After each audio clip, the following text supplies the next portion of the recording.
Marriage शादी करी डारे राती दिने आवा थे रुवासी दाई दादा के कहना नहीं मान्यो बीबी गला के फांसी डीजे अश्वंत खटिया खड़ी के बिस्तर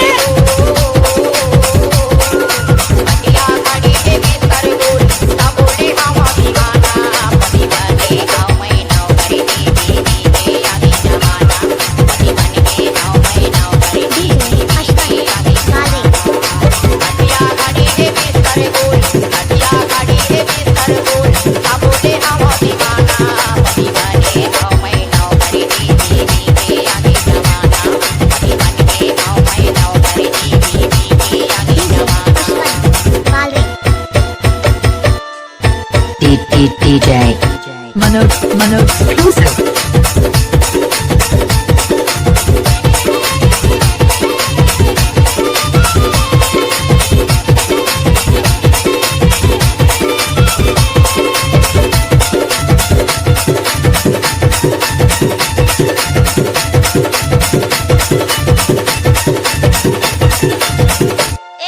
सुनो तो काहे जरा मेरा सैंडल तो लाना।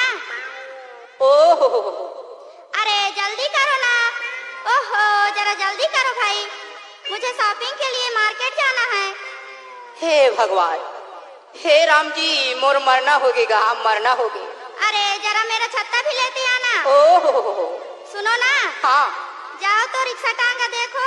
अच्छा अच्छा यदि जल्दी लेके आवत हाँ मार्केट जाना है। हाँ जा भाई आजकल के बीवी मन तो पति के साथ ये हाल। आहा डीजे अश्वंत दही के भोरे हम दही के भोरे हम कब कला खाए उता बोले हम दीवाना पति बन गए आओ मैं नौकरी दीदी दीदी आगे जमाना पति बन गए आओ मैं नौकरी दीदी दीदी आगे जमाना पति बन गए आओ मैं नौकरी दीदी दीदी आगे जमाना पति बन गए आओ मैं नौकरी दीदी दीदी आगे जमाना DJ Ashwath DJ Manoj exclusive.